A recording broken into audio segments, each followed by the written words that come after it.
Of the Weber State Weekly Football Show. We are a member of the Big Sky Podcast Network, the Weber State affiliate of the Big Sky Podcast Network, and I'm your host, Colby Peterson. On the show tonight, we have Dustin Chappie Chapman. Chappie, I heard the leaves are looking nice in Ogden, man.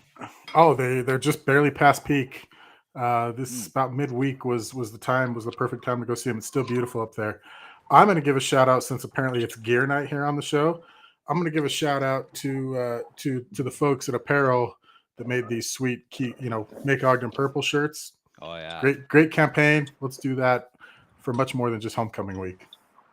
Yeah, but anybody on video, there's my gear. I have an appropriately colored shirt tonight. He's calling him out. And also on the show tonight, we've got our very own Sean Lewis, who is wearing his grandfather's alma mater. Sean, tell us about that Idaho shirt. The enemy of my enemy is my friend, and I need to give a shout out to the Vandals for taking down the Grizz and now being ranked higher in the top 25, top 10 in the media poll coming out today, the broadcasters poll. So I look. And by the way, I believe that somebody had that on the game day show. I'm not going to say who, but I'm pretty sure somebody did have that on the game day show. Yeah, Sean was the only person to take Idaho on the game day show. Tom and I guess unwisely took the Grizz, so that's what it is. But we'll talk more about that later this week when we do the game day show for Montana State. But on today's show, let's talk about today's show. So we got a player interview for you folks. We've got sophomore wide receiver Jacob Sharp to chat with us, man. Talk a little bit about his impact because it's been a big one this season. Then we're going to do the game recap, of course, talk a little bit about the Portland State game or non-game, depends. You call it what you want. And then I've got a segment for our panel called Walking into Stewart Stadium Wonderland. We're going to dream a little bit, folks. And we're going to give our panel an opportunity to talk about what they would like to see if they could wave a magic wand and make things happen at Stewart Stadium. But before we get into all that, encourage everyone, subscribe to the show, Apple Podcasts, Spotify, Stitcher, all good places. You can also subscribe on YouTube. YouTube channel is there. These get live streamed to YouTube. So if that's a place where you like to listen to podcasts, it's there for you. Also on social media, Facebook, Instagram, Twitter, all good places to interact with us. We saw a lot of activity on Sunday, man, with that Taron Johnson pick and plus that Rashid Shaheed touchdown, man. Like Weber State was getting the love all over Twitter, man. So we had a good Sunday, man. And shout out to those two dudes, man. A couple of Wildcats in the pros just representing. And then, of course, Patreon. You go to patreon.com/Weber State Weekly, become a patron, support us. Really appreciate our patrons. I've got an idea for a new sticker that our patrons will get. And then I worked on my recruiting tracker this weekend. And so I've got quite a few guys that I can now start to reach out to and do some recruiting articles. Our patrons will get those articles first. Actually, I don't think I'm going to write. I think I'm going to do video interviews. That's how I did it last time. I think that's how we'll do it this time. So if you want to get access to those interviews, become a patron. Otherwise, you're just going to have to wait. And if you noticed, the last time I did those interviews, you had to wait like 6 months. So you might want to become a patron. So that's it, folks. Now let's talk to our player interview tonight. Sophomore wide receiver Jacob Sharp. Jacob, I know you're busy, man, so thank you for taking a little bit of time to chat with us here on Weber State Weekly. Oh, I'm glad you guys reached out. Yeah, I mean, how could we not? Because, like I said, you had a really big impact this year. I mean, we've seen the impact that Ty McPherson has had. You had T-Mac on the very beginning of the season to talk about, he's a captain. But, I mean, right there with them, Jacob, you've had a huge impact. But let's start with your prep career, because it hasn't been that long ago. Like we said, just a sophomore, plus the COVID year, of course. But you did a lot of things in high school. You were a quarterback, you were a DB, you were a kick returner, all kinds of things. You started out as a DB at Weber, and now they moved you to wide receiver, and tons of success already in this young season.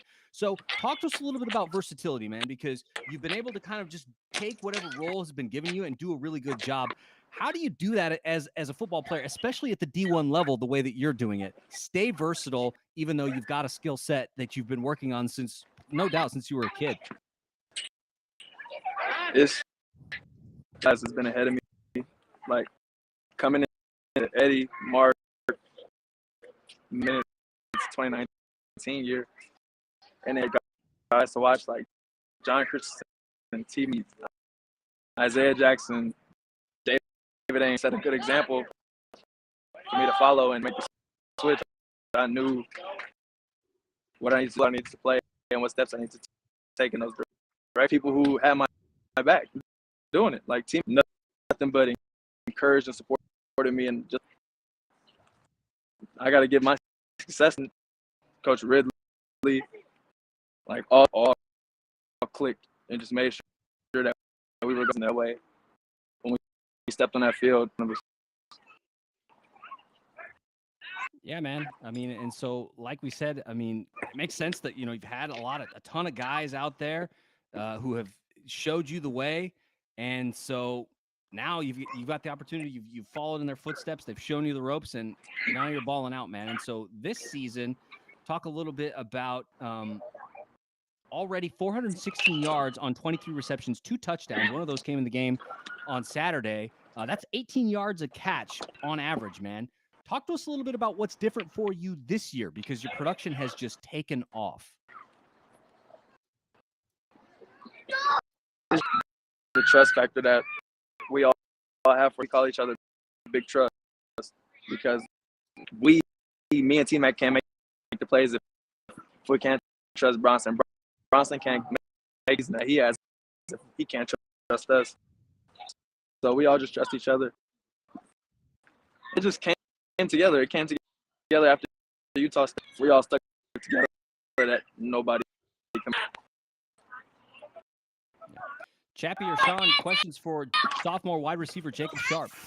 Yeah, Jacob, kind of going back to the versatility, does having played QB and DB, how does that help you become a better wide receiver? I'm assuming that it gives you a little bit more knowledge, but how has it helped you become a better wide receiver?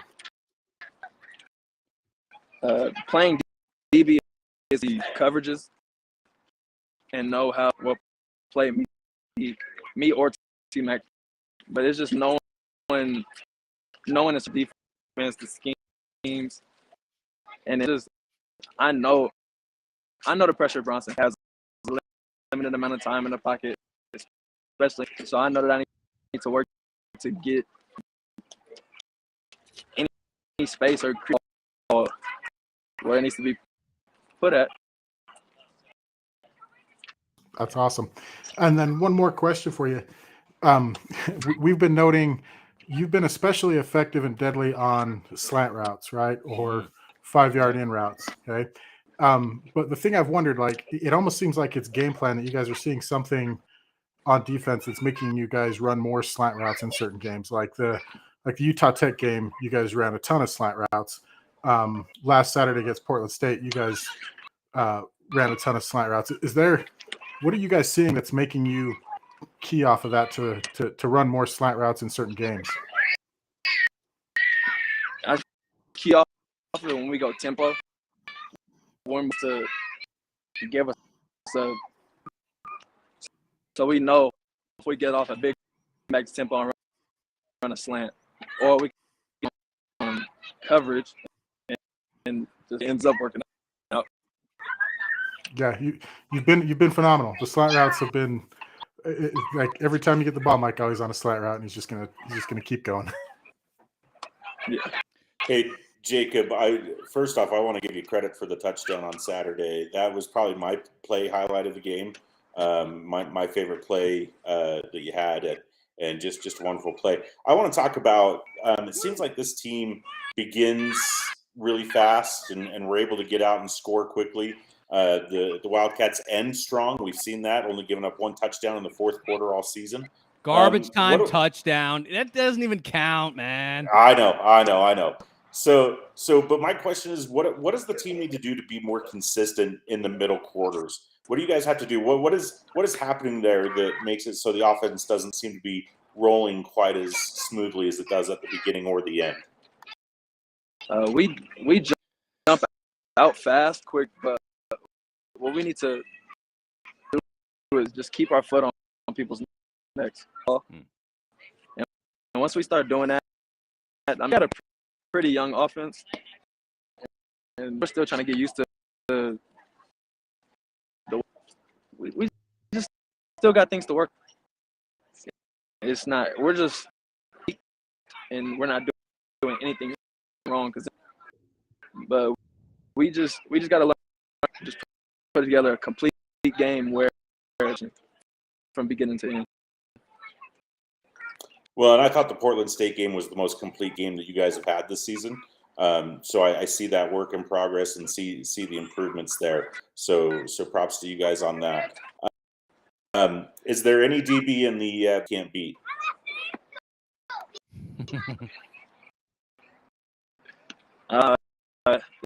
This is my involved in having a role. Can't beat everyone.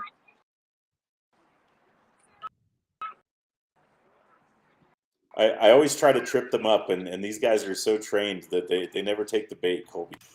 No, it's smart on them. Hey, Jacob, one last question for me. Does going against our DBs and our secondary help you guys and help the wide receivers in practice? Because to me, when Sean asked that question, in my mind, I'm like, well, yeah, he goes against the best DBs in the league, like, Monday through Friday. In that case, I would say that, well, one-on-one matchups throughout the week, every week on our Tuesdays and Wednesday practices are pretty chill as our best days because it's just, but going against those guys every day, it doesn't, because the opponent that we're going to face besides our own defense, when we run our plays, they know we're running. So just being, that's as hard as it gets. I believe that. Yeah, for sure, man. I mean, like you said, having to face, Eddie and Desmond and Maxwell and Camden, like just so many dudes, and Mark, like you said, so many dudes. And it's funny because, like you said, Jacob, you have played with these dudes, that you had converted from DB now to wide receiver. And so it's not just going against them. These dudes are your dudes, you hung out with them for a while. And so I want to ask one last question kind of about that, about kind of friends on the team. And so you are a Bay Area native. We got some other guys on the team that are also Bay Area natives, like the Anderson brothers, Kevin Smith Jr., Nassim Colvin, Justin Malone. How have those guys kind of helped you to kind of settle in Ogden? Because sometimes I know it can be hard going to college far from home. Weird place in Ogden, you're used to living at sea level, and now you live 4,000 feet in the mountains. Talk to us about how those dudes have maybe kind of helped you kind of settle in Ogden and produce the way you have. It's like it feels like I never, because we're all from the same place, and we're still not used to being cold. It's nothing like, especially in December, when it's not even, I wouldn't say guys on the team that make it feel like home. Like, we're all brothers. We all hang out with each other. Like, and that's one thing I drops on is he makes sure that we all are just clicked up based on where we're from, in and outside of the locker room. Well, Jacob, really want to thank you for taking some time, man, to chat with us here on Weber State Weekly. Got a big road trip headed toward you this weekend, heading up to Bozeman to take on Montana State. So want to wish you guys the best of luck. We'll all be watching. That game will be on ESPN Plus and KJazz locally. But Jacob, best of luck up there, man, and hope you guys come back with the dub. Thank you. Great. All right, man. We'll see you. Thank you, Jacob. Yeah, we want to. Nice of him to join us from work. That was we've always talked about how hard we know the students have it. Connection wasn't the best, but the dude's literally at work in a recreation department, so can't blame him. Thank you. That was nice of him. Yeah, man, making it happen. Even though, like you said, he's got some other duties, but appreciate Jacob, like we said, taking the time. So I noticed in the comments, you and Chris Hammond talking a little bit about that Pride Gold, huh? Pride Gold, that's not a thing. That's like Apparently, claret. it is at the It's University like, of Idaho. well, yeah, it's like claret and cobalt. Like that's not I, really colors. Claret and cobalt are great. If you guys really want me to. I just thought it'd be funny to show up on that as credit, one, for my victory on the game day show, and two, anytime there's Grizz tears, I'm happy. So and Idaho put the hurt on them. So I think my apparel today is warranted. I mean, and especially where, Sean was the only one that took Idaho in the game day show. If you guys listen to that on Saturday morning, I mean, Sean is the only person that went. Well, no, see, because Sean, he also took Ewu. Philly, didn't he? Yeah, I did. I also lost on the Idaho State game because we all lost on the Idaho State game. Somehow we didn't pick Idaho State. How did I miss that? Huh. I must have missed it. Oops. Or just deleted it. Yeah, it's erased. So we didn't pick that one. I probably would have taken Pauly anyway, though. You're right. I would have missed on that one. I would have had Pauly. It doesn't matter. It doesn't matter anyway. We're talking about fighting for last place here. Who cares? Yeah. Anyway. All right, guys, let's talk a little bit about the game on Saturday afternoon. So like we just talked about with Jacob, Wildcats took the trip up to Portland State, had a good game up there. Game was never really in doubt. Wildcats handled things from toe to tail, or from nose to tail. Like they just handled the whole thing. And so let's talk a little bit thought would happen on the game day show. Now we get to talk about what we thought would happen and whether we were vindicated or not. First and biggest thing I think was we talked a lot about Dante Sacheret, about how not only was he the starting quarterback, so he would lead the team in passing yards, but also was their leading rusher. So keeping him under wraps and contained was going to be critical to this game. And that's what happened, guys. He had 20 yards rushing on 19 attempts, 167 yards through the air. I mean, that's a pretty good performance by this defense to contain a very mobile quarterback who can throw the ball. How does that leave you guys feeling with some big matchups coming where it's like you could see Sean Chambers this weekend? You could see Tommy Malott in, the following week, you'll see Lucas Johnson probably. The following week after that, Sac has a very mobile quarterback, but they also can throw the ball. How does that performance in Portland make you guys feel about those coming matchups with very mobile and very accurate quarterbacks? I think the defense did an excellent job, Colby. You look at their stat line as a team, only giving up 167 yards on the air on 18 completions, total of 69. I think that we were supposed to say nice there, rushing yards on 36 attempts for 1.9 yard per carry average. 5 sacks in the game for the Wildcat defense.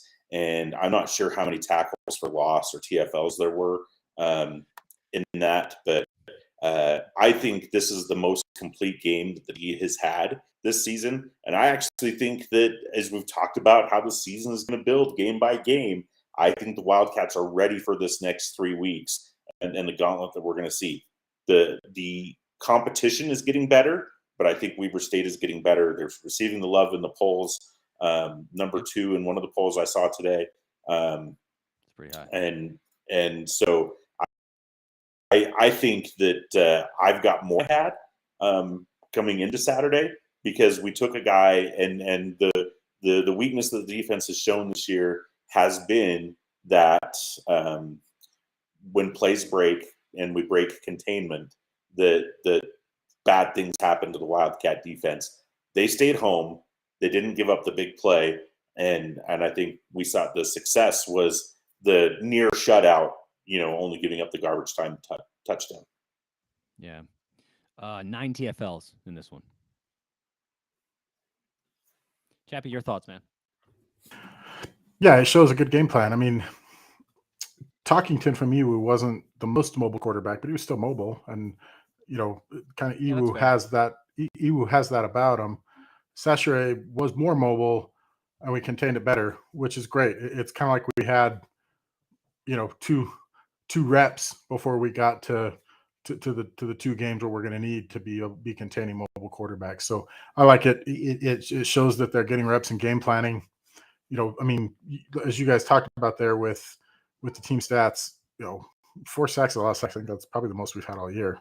Lots of TF5, 5 sacks. Thank you. It's 5. Lots of TFLs. I mean, early in the season, our criticism was that there really weren't enough sacks going on, and 5 sacks is a good game. It's a good performance. So again, it shows that they're game planning and progressing on defense as good as they are. So they defense dominated that game from beginning to end. Well, and not just the defense dominated, but the offense dominated too. I mean, the offense put did up dominate. points. And so again, I think this is the most complete game that the Wildcats have put on both sides of the ball for 4 quarters.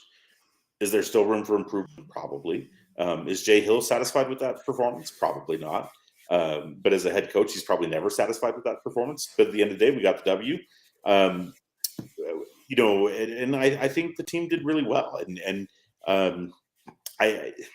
there's not much to pick at on this performance on Saturday. You had a green team that you're supposed to beat 10 out of 10 times, and you went out and laid down the hammer. And this game felt over at 21-0 about halfway through the second quarter. Yeah, I mean, I literally was about ready to take a nap. Well, and to me, that you actually just brought up like a key point we talked about a little bit on the post-game show on Saturday.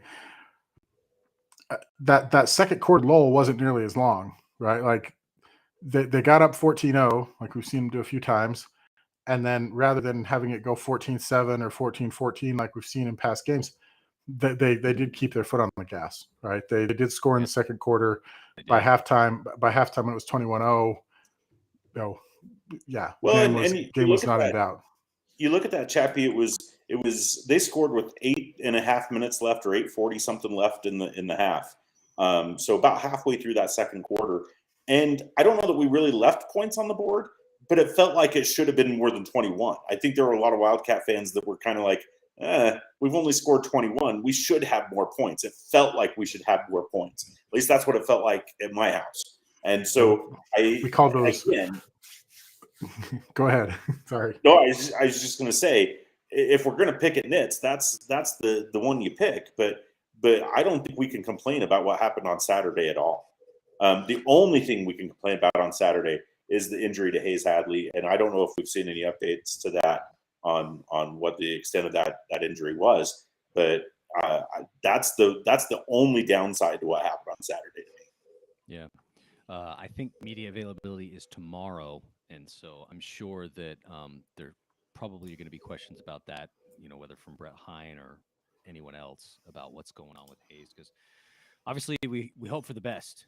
Hayes has been a really integral part of this team, been a great punt returner, and in addition to other things, contributing on offense, and so hoping for the best for him, and he's able to get back on the field this season. But Chappie. Yeah, what Sean was describing there, though, is if we get a new hashtag, it's rich team probs, right? Which is a new thing for Weber State, but being mad that our offense didn't score more than 21 points at a half is a good feeling. I'll take that 10 out of 10 seasons. No, Rich Team Probs is the team out of Knoxville, Tennessee, that had spare goalposts underneath the stadium and yet still went asking for donations and almost paid off their fine to the SEC for rushing the field. And that's all. Listen, I'm just going to say that we could do similar fundraisers for random things at Weber State, and if we did it in a nice creative way, like the beauty of that campaign, as a side note, getting off track here, but that's okay. When you clicked on the link to donate to those goalposts, it was creative, right? You could donate the score of the game. You could donate the attendance at the game.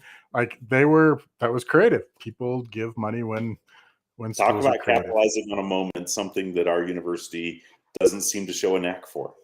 Well, what I would say to that, I agree, Chappie, that there are opportunities, I think, for small fundraisers like that. I think that the turnover belt is a good example. We just got the turnover belt last week, and so the team was on the road when we got it. So we should be handing that over to them probably soon this week, and so hopefully they'll take it with them up to Bozeman. But things like that are relatively easy, and we've seen that Wildcat fans are willing to pitch in on some of that stuff. So I think it just takes a little bit of organizing, and so maybe we'll have to do it ourselves. The university maybe not necessarily planning on doing any of those, but Wildcat fans could, and then you could donate the money to the university for whatever cause, what else. But guys, back to the game. Talking a little bit about the offensive side of the ball, we got to see Chris Jackson make an impact in this one, which was great, man. Always love to see Chris Jackson. Love to send the battering ram. Love to see him get touches. He had 76 yards on 6 carries. It seems like if Josh Davis is going to be out, we don't know for how long he'll be out, but if he is going to be out, seems okay, right? Like Chris Jackson is the next man up. Shoot, fine. You know, That's an embarrassment of riches at Great. running back right now for the Wildcats. That is just it. I want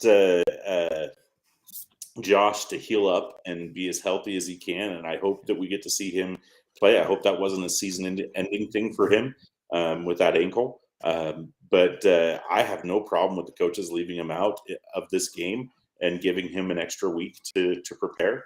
But if we do have to live without him, I don't see the Wildcat rushing attack taking a nosedive. And that's not a dig on Josh Davis. That's just how embarrassingly rich the Wildcats are at the running back position.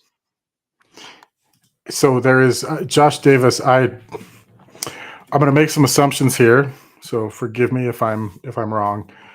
Somebody asked the question in the Facebook group on Saturday during the game, or immediately following the game, if Josh Davis was hurt, why he was out, and a young lady who her profile picture on Facebook is a picture of her with Josh Davis, and her last name is Davis. So I'm assuming there's a connection there. Said that it was a high ankle sprain, and that he says he should be back next week. So okay. we're getting contraband info, injury report. No, updates. that's insider info, not contraband. That's information outside of traditional channels. But no, I wish him all the health and look, we need as much running help as we can again the next 3 weeks, because I think the Wildcats are going to come away from these next 3 weeks brutal, and this is going to be a tough 3 weeks. And I'm actually kind of glad that we have 2 quote unquote easy weeks before playoffs happen. I don't know if you guys saw Sam Herder's playoff bracket today, but his bracketology had the Wildcats number 2 in the country on the seed line, which means home throughout the semifinals. So I think Weber is placed in a good position that if we make it through these next 3 weeks, I think this could be a very special season for the Wildcats. So 2 things there. One, you can't have a bracketology if it's not on a dry erase board, right? Like it's got to be. Get out of here. If it's not done with a photo on a dry erase board, I feel like it's too big time for FCS. That's a terrible idea. And second point is that it's a good place to be in. You know, as a Weber State fan, feel very fortunate. These next 3 weeks are going to be absolutely exciting. I'll tell you what, guys, the best you could want. I actually had one of the bigger Ute fans that I know that it's in my circle of influence, and he reached out to me with hands up in the air today, asking why a 2-loss NDSU team is still ranked above a 6-0 Weber team. And I had to explain the vagaries of the coaches poll and why losing a 50-50 game and losing to an FCS team or an FBS team doesn't hurt you in the FCS poll and all that. But my point here is that even non-traditional Weber State fans are starting to pay attention to this team, which is something that we don't normally get that kind of traction in the state of Utah college football pantheon.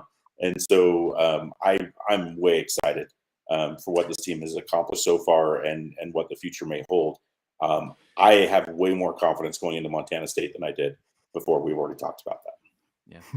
We'll talk a little bit more. We're the Jazz, by the way. We're the Jazz. That's we unite everybody. No, there's like who's other than the few SU fans. Like really, the Jazz are dividing people right now, Chappie. I think that's they are. I'm out on those guys. It's the terrible uniforms aside. People still like the Jazz. Do they? Terrible uniforms, tanking, whatever. Yeah. Let's move on, Colby. So let's talk a little bit about you guys brought this up a little bit earlier. 5 sacks. By the way, 2.5 of those sacks attributed sophomore linebacker / defensive end, kind of. Jack Kelly's been playing on the D line a little bit. Do you think it's a function of the teams that the Wildcats have been playing, or are they getting better at applying pressure? Because we talked about earlier in the season how we wanted to see the Wildcats get home a little bit more. Part of that was who they were playing. Miles Hastings at UC Davis gets the ball out very quickly. Some of the other teams that they've played thus far, though, they've had some really good weeks to get at the quarterback and get some sacks. They had a good showing against EWU, had another good showing this week against Portland State, and now a huge test in the quarterback play of Montana State. Are they getting better, getting more comfortable? Like, what's happening there, guys? Is it a function of the opponent, or are they just improving? I would say it's the opponent, and they're improving, and most importantly, I would say it's scheme, right? A mobile quarterback, the thing that kills you with a mobile quarterback is when they don't feel pressure, and they can just pretty well do whatever they want and wander around the pocket, because eventually they'll either run and have a bunch of open field, or they'll find somebody open on the drill that gets guys open, the run drill. I forget what that's called, pass drill. But that's the thing you worry about with a mobile quarterback. The way to counteract that, from what I know of football, is to put some pressure on him, and make him make those decisions quicker. Hopefully, get some sacks, and that's exactly what Weber State did. If that guy can't get outside the pocket because he's getting sacked, he's getting pressure from around him. That's what you want to happen. So I do think it's all those factors you mentioned, Colby, but I definitely attribute it to them scheming for a mobile quarterback, which again I think bodes really well for us in the coming weeks. I agree with Chappie. I think the coaching of the Weber State Wildcats this season has been excellent. I think we've seen excellent game plans on both the offensive and defensive sides of the ball. I think the offense, as per normal, takes a little bit longer to gel and to find their way, but I think they're there. I'm probably too much of a homer here, but I think that the coaching has been excellent. They've put the people in position to be successful. And I'd have to go back and watch the game, but how many of those, the lack of production for Chanceray was coverage, right? If he's got nobody to throw to because nobody's open, he's holding that ball a lot longer and he's taking the sack, or we're pressuring and getting there. I think that all works in concert together. And as Chappie said, that's scheme, right? It's the coaches putting the players in position to succeed, the players executing what they need to do, and we're seeing the results of that. So I think there's as we play the tougher competition, we're not gonna see the gaudy stats that we saw last weekend, but I think this defense is something to be reckoned with, and I think every team we play from here on out is going to see a reduction in their normal offensive statistics after playing the Wildcats.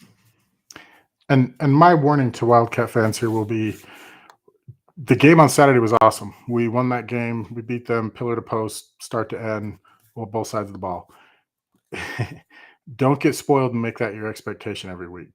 Okay? Because these next 3 weeks exactly. we've been talking about, right? These next 3 weeks are tough. These are going to be top 10 matchups, all three. Yeah, somebody's going to be, a quarterback's going to break loose on our defense.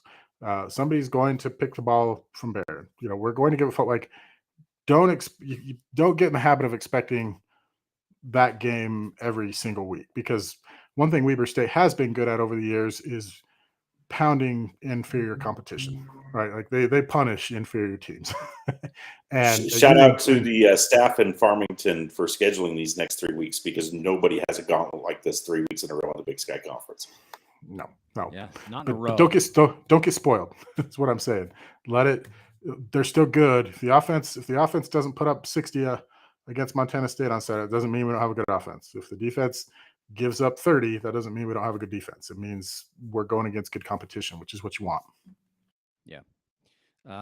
You're right, Sean, that no team, the closest team that runs the gauntlet that the Wildcats are about to face over the next 3 weeks are the Grizz, because the Grizz take the trip to Sacramento this weekend.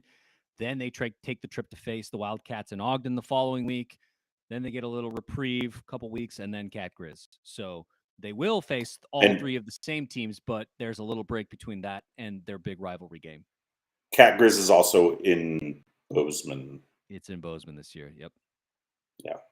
So, I mean, I guess that's the difference, is that the Grizz have all of these games on the road, The Wildcats have 2 of them at home. So there's But your trade-off. 3 weeks in a row. I mean, Right. that's They are tough.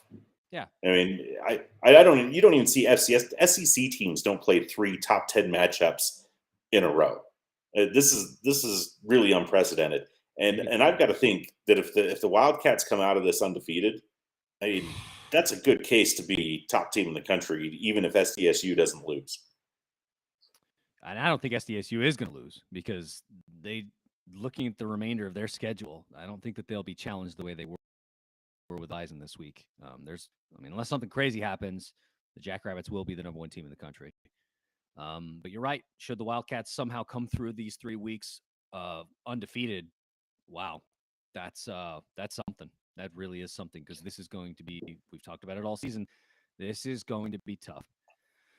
But let's not look ahead, Colby. Let's take one game at a time, right? That's what the coaches do. That's what the players do.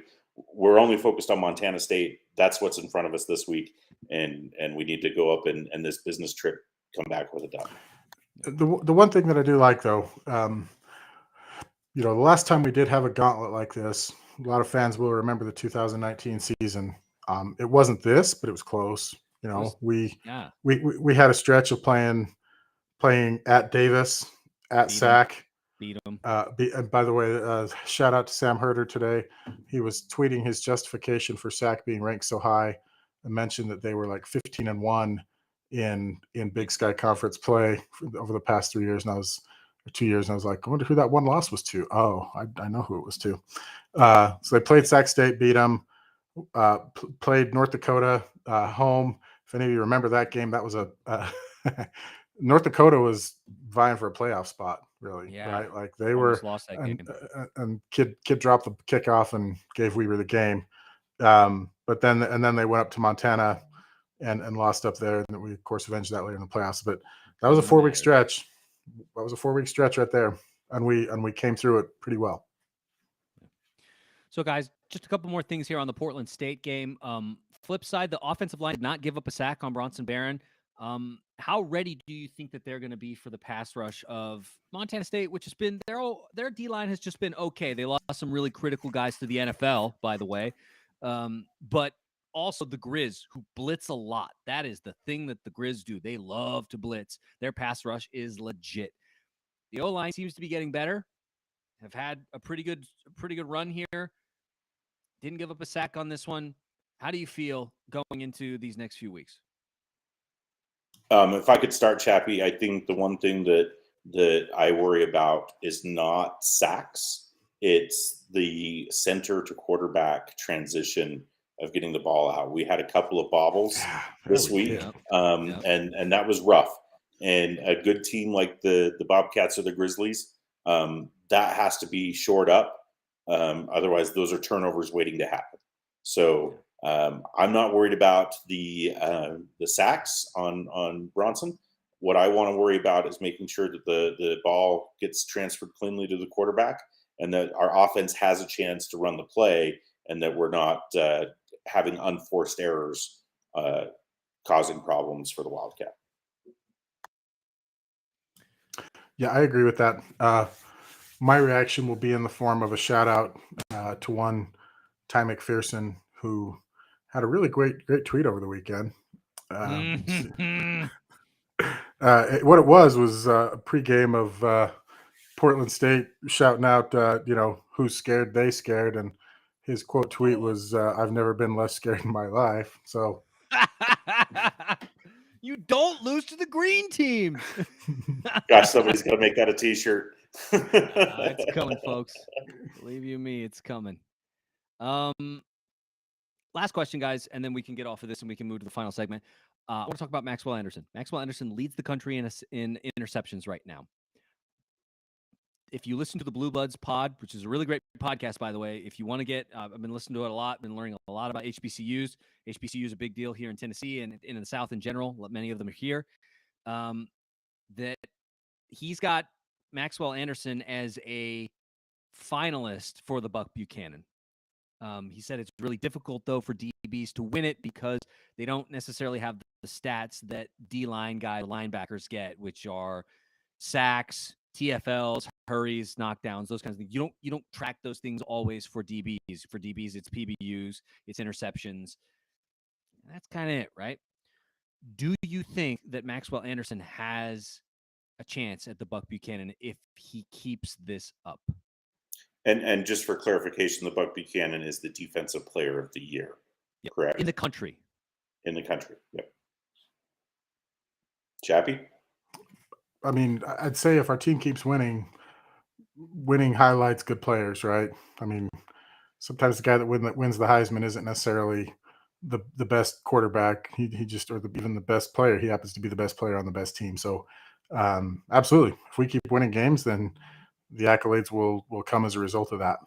And I think those guys would tell you that. Like, the accolades are great, but they should always be a byproduct of winning games. I completely agree with Chappie. While 5 interceptions in the first 6 weeks of the season is fantastic, and all credit to Maxwell. If he keeps it up, the awards and accolades will come, but don't focus on what he has to do for the award. Focus on what he has to do to make sure that his guy doesn't beat him on Saturday. And if he does his work and puts the time in, those accolades will come when they're appropriate. Yes, he's one of the best defenders in the country right now at the FCS level, and he deserves all the accolades and credit that come with that. But let's not get ahead of ourselves right now. I think the larger team goals of a conference championship and frankly a national championship are more important than that individual award right now. And I'll say that too. Just interesting. We talked about Weber State have somebody ranking them number 2. It's been funny, right? Last week we talked about the 2017 team maybe being the best team we've ever had, and we just didn't know it, right? Because we weren't we weren't used to being good. I take that main year as kind of the same thing. Like, if we do somehow end up with the number 2 seed, like we now realize what that actually means and how valuable that is going through the playoff. But it's those kinds of things that really end up making the season. So yeah, take it week at a time and win the game in front of you. Well, and I told somebody this weekend, we always talk about the good old days. They're right now. Weber State has never been 6-0. Never, ever, ever, ever, ever. Shout out to Chris Ferry, who came up with an interesting stat on Twitter today. Weber State football is now at 500 all time. And it's like 350, right? Yeah, 350, 350, and three ties.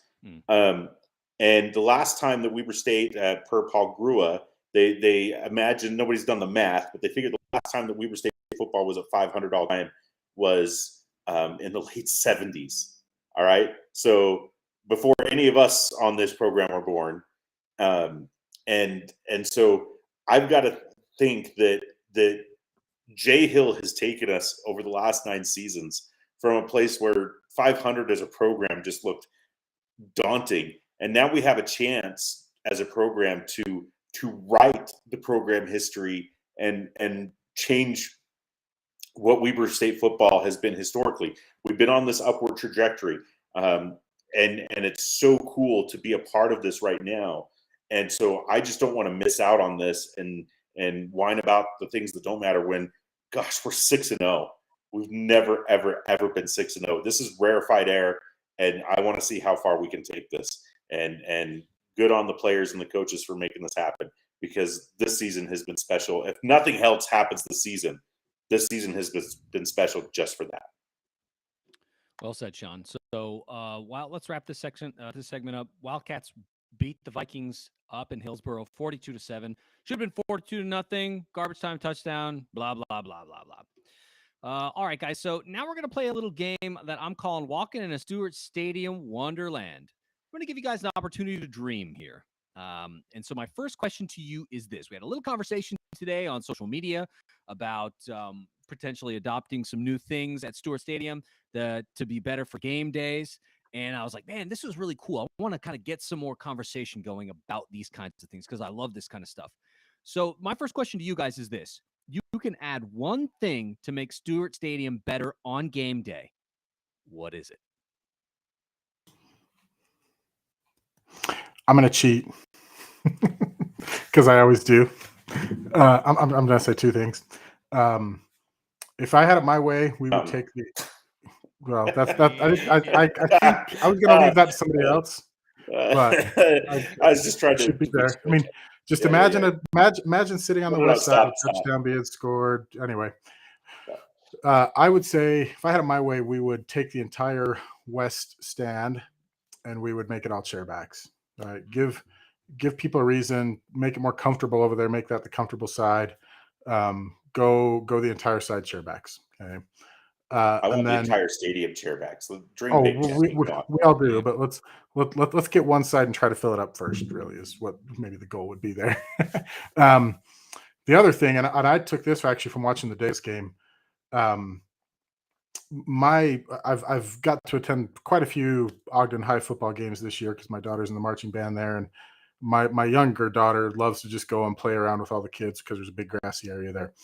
Um, I would love to kind of do what Davis has and create kind of similar to what the Salt Lake Bees have, where take the south end zone where the scoreboard is and make a nice big grass berm there, make a kind of a family area there where it's a big grassy area where kids can go play, where families that come to the game with little kids where they can go sit there, let them run around, play on the grass, and still watch the game.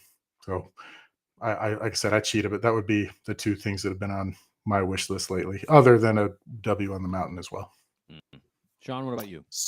So I'm the fat kid on this program, and my thoughts go to concession stands. And I'm going to Millard hits it right on the head right now. Let me tell you the story. My wife, who is not a football fan, actually chose to come to homecoming with me. We showed up, and we were in stadium with 16 minutes left on the pregame clock. We stood in line at one of the food trucks, and 2 touchdowns had already happened before we got our food and moved to our seats. That's over half an hour of real time waiting in line at a concession stand.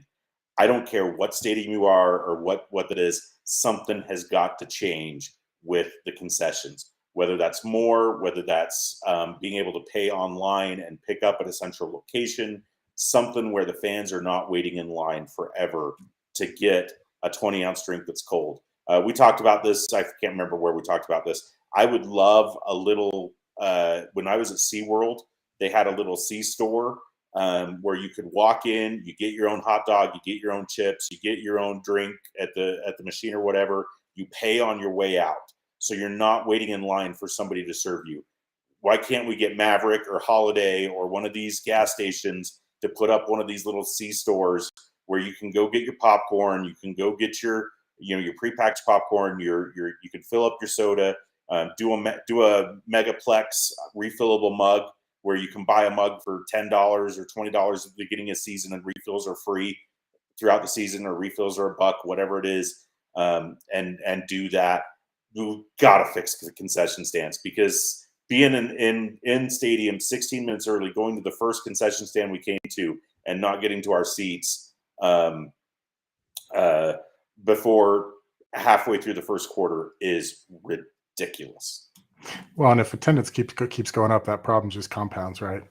They essentially on homecoming, they probably needed triple the amount of vendors they had there, which I don't know if there's enough space to do that. But as you walk into the stadium, if you're coming through the north gate, the area to the right up there that's up a couple steps, that would be the perfect area to have a little C-store, right? Because my daughter, my kids, when they come with me, they always just want a little treat. We end up like waiting in line and getting, it's never a treat. It's like a $15 cheeseburger or a $10 crepe, and it's like they just wanted a package of gummy bears.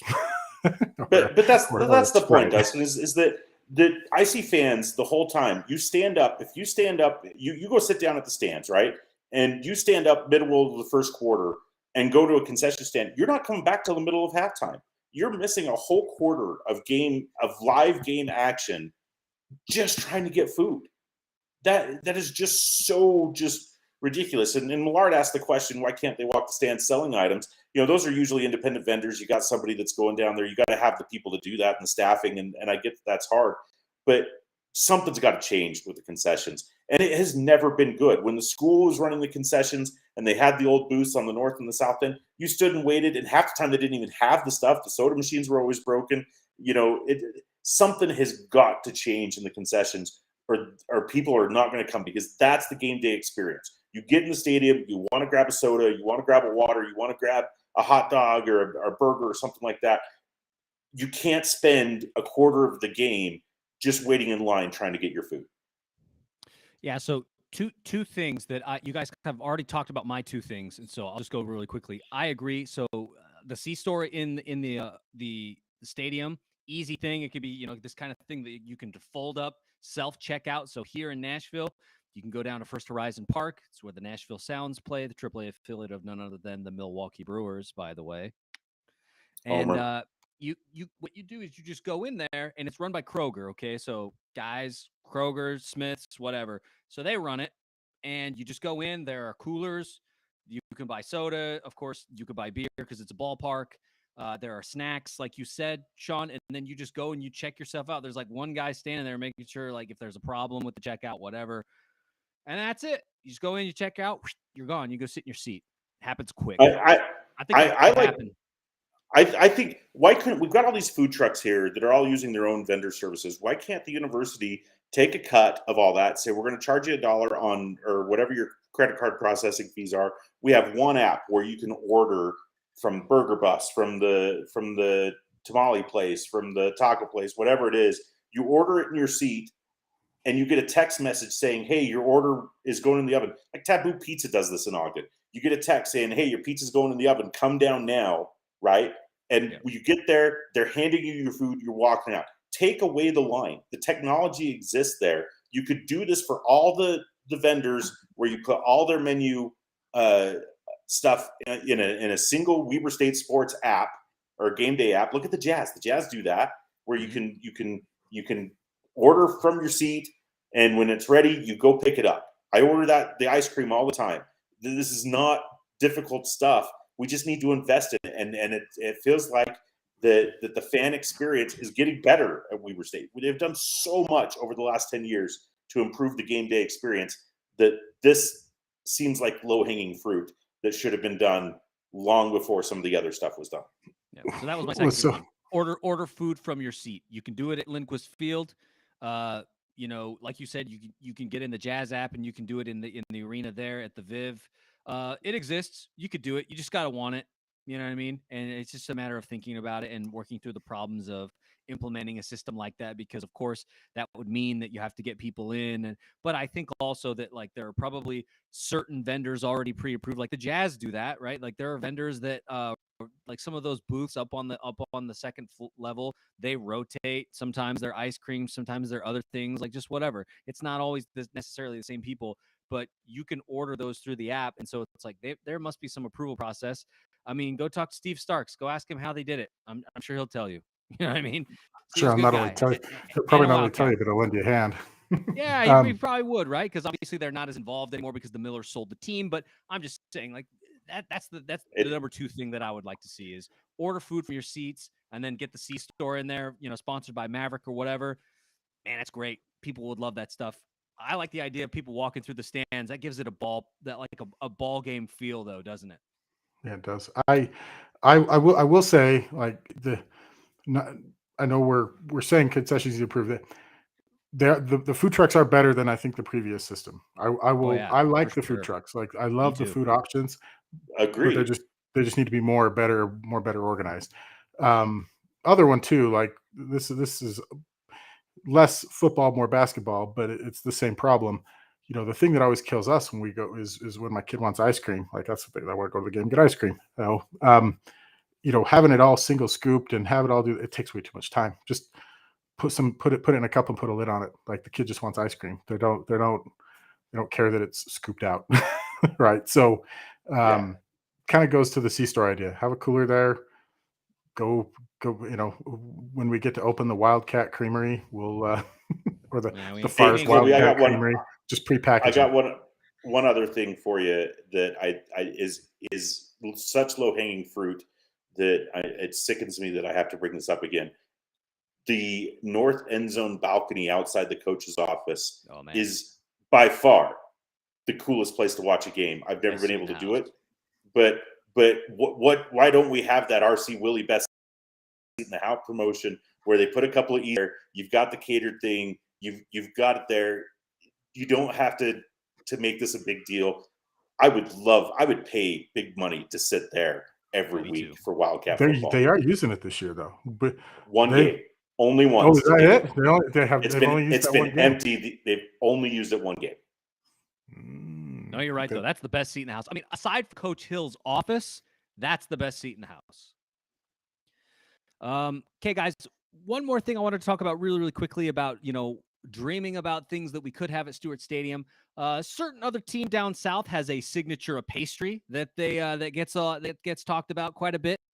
And, it's like, hey, signature foods, like the Aggies have their ice cream. This other team has this signature pastry. It's like, the double entendre pastry. Yeah. Kobe had to think about that one for a second. Yeah, I was like, okay, yeah.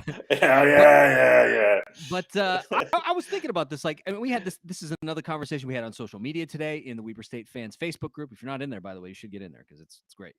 What is a signature thing that we could have at Stewart Stadium and also at, at the Purple Palace, because they could translate and be at both.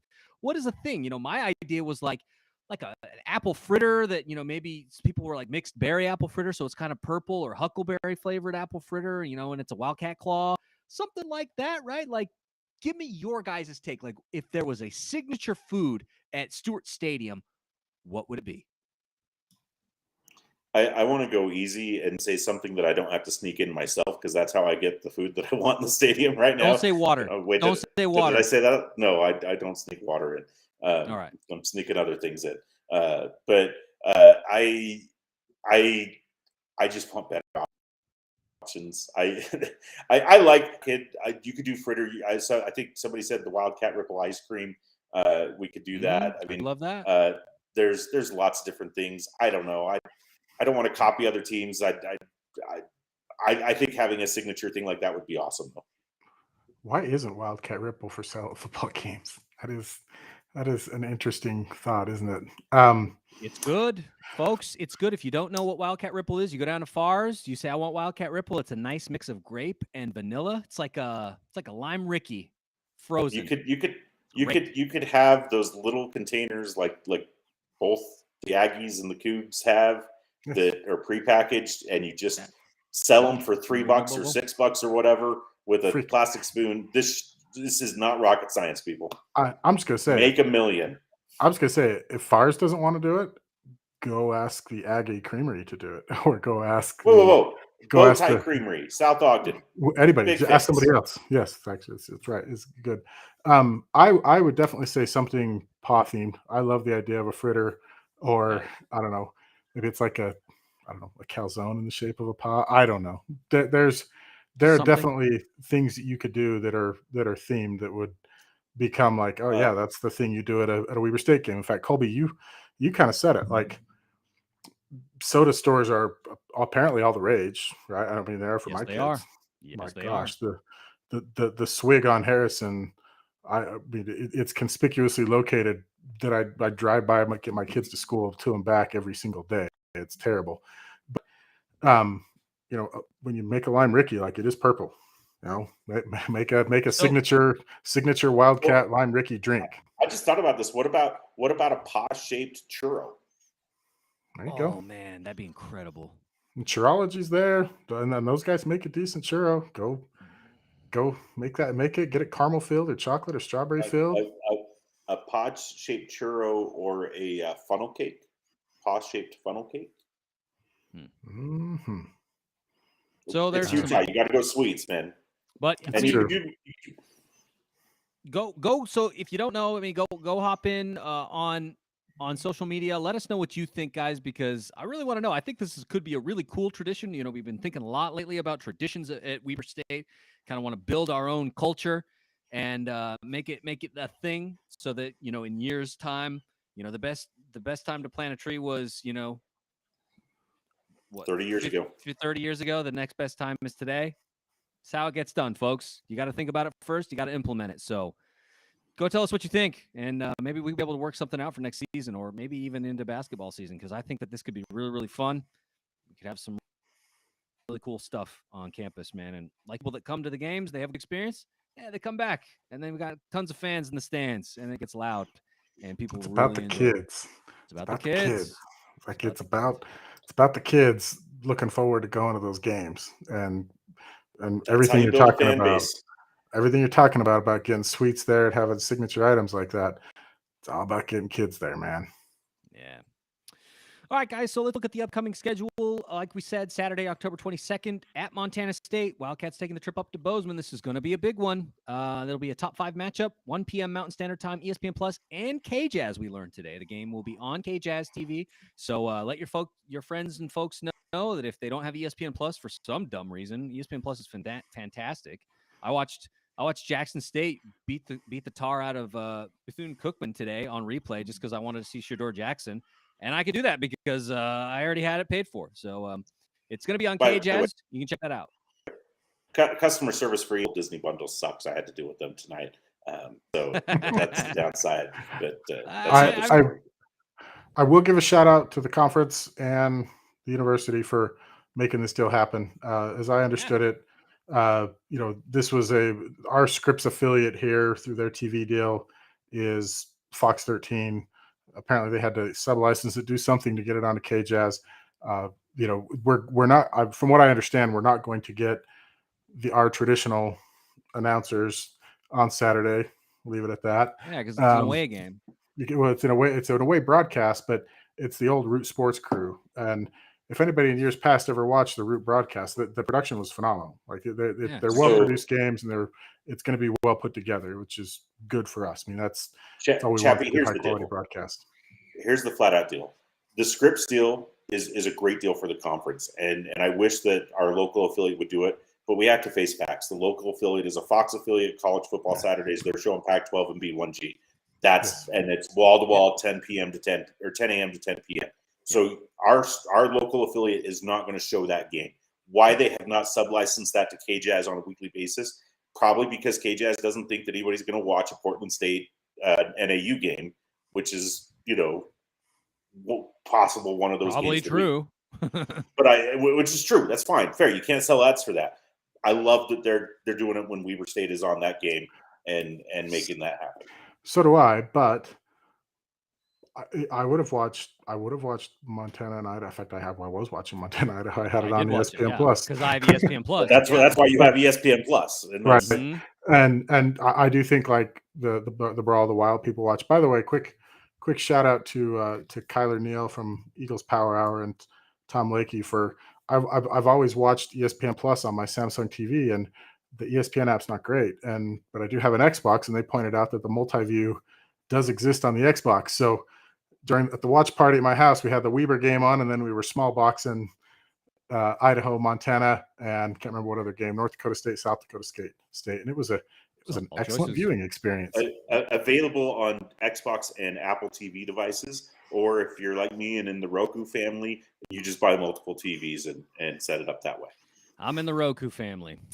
And then, guys, the following week, Saturday, October 29th, Montana Grizz come to town to face the Wildcats. This will be 1 p.m. Mountain Standard Time. Tickets at weaverstatesports.com. Game will be on ESPN Plus or KJazz. Like we've talked about, Grizz fans will come out in force for this game. So show up. This is going to be big. Get loud. Make it tough on the Grizz. And hopefully the Wildcats can work some magic and win the game. Then Saturday, November 5th, Wildcats face Sac State, which I underrated game, guys. Sac State is good. A lot of people have Sac State at number 2 in the country right now. Rightfully so. Sac State has done nothing but beat the teams in front of them and beat them well. So we will see how good Sac State is this week when they face the Grizz. But that game is going to be tough. And so Saturday, November 5th, make sure to get Stewart Stadium and get loud, because that's probably the biggest test the Wildcats will face this season until the playoffs. 1 p.m. Mountain Standard Time. Tickets at weaverstatesports.com. ESPN Plus or KJazz for that one. And then finally, Saturday, November 12th, the Stripes come to town. Idaho State, 1 p.m. Mountain Standard Time. Tickets at weaverstatesports.com, ESPN Plus or KJazz. We're going to beat the tar out of the Stripes because that's what we do. We've lost to the Stripes like 3 times in my lifetime. We're not losing this year. We don't lose to the Stripes. That's what it is. Another good T-shirt idea, Colby. We Never- don't lose never to the lose to the stripes. stripes. No, we Yeah. don't. Like, period. We Or don't say lose to never them. lose. Say we don't lose to the stripes. We don't Yeah. lose to them. Like I said, the stripes have beat us 3 times in my lifetime. I just turned 37 years old. Doesn't happen. Email us, weaverstateweekly@gmail.com, Facebook, Instagram, Twitter, and then Patreon, of course. Like we said, got some recruiting stuff that's brewing. So if you want to get in on that, you'll have to become a patron. Then it'll be released on our blog, weaverstateweekly.com, in subsequent weeks. We also will be getting our game day grades up. I got a couple folks. I might try and get one of you guys to write a third, get your thoughts, and then I'll put it on the blog. But weaverstateweekly.com is where you can find that. So thank you to Sean Lewis and Dustin Chappie Chapman for doing this one, guys. Wrap it up. Weaver State, Weaver State. Great. Great. Great.